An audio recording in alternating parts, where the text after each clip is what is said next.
Aucun enfant qui a grandi en ville ne peut jamais être le patron de celui qui a grandi au village si celui du village utilise simplement un peu la réflexion. Je dis bien que celui qui a grandi en ville ne sera jamais le patron de celui qui a grandi au village si celui qui a grandi au village utilise un peu la réflexion, pas plus. Celui qui a grandi au village est un futur millionnaire. On l'a formé à l'école de la vie. L'enfant qui a grandi au village a été formé à l'école de la vie. La plupart des enfants que vous voyez en Europe là, qui s'en sortent, qui font toutes les activités, qui dominent sur beaucoup de secteurs, qui sont des grands économistes, ont grandi au village.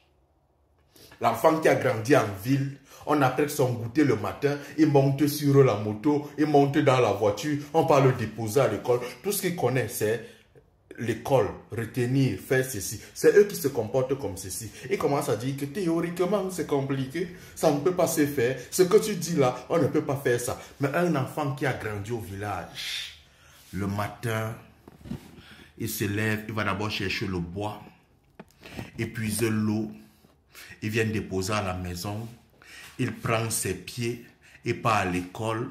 Lorsqu'il arrive à l'école, l'enseignant le récupère, il l'amène dans son champ, il part travailler dans le champ de l'enseignant, il rentre le soir, il repart, il part encore au champ, il visite peut-être les pièges, il organise les pièges, il rentre encore à la maison, il fait un peu de chasse, il fait un peu de cueillette avant d'aller étudier ses leçons. Il est en train d'apprendre quoi? La vie. Et parfois il n'a que 6 ans. Quand j'étais à l'école primaire au village, j'avais une camarade qui vendait souvent les galettes de manioc.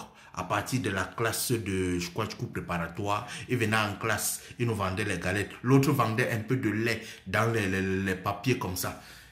Ces enfants, je parle beaucoup plus de l'autre qui vendait les galettes.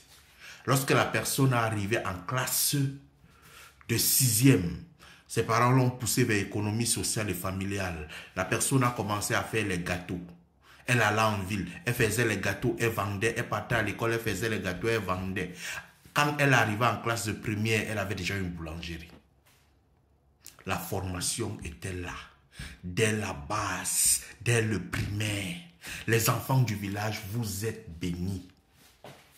Ce n'est pas une malédiction, on vous appelle villageois. Mais vous êtes une bénédiction. Il suffit juste que, quand vous avez déjà grandi, vous avez atteint une certaine majorité, vous quittez un peu votre environnement et que vous partez vers l'environnement des enfants qui ont grandi en ville et qui sont stupides. Vous allez créer des effets environnementaux. C'est-à-dire que vous allez créer vous avez des idées entrepreneuriales qui vont vous rendre riches. Vous allez les exploiter. Vous allez avoir le marché. Parce que dès l'école primaire, on était en train de vous forger à devenir des hommes. On ne vous formait pas seulement à retenir des leçons. Si tu es un enfant qui a grandi au village, viens à côté de moi. Si le cerveau n'est pas encore activé, on va l'activer, on va te montrer. C'est-à-dire que la force, la capacité, le pouvoir que tu as pour pouvoir devenir riche. Allume ton cerveau, mon frère.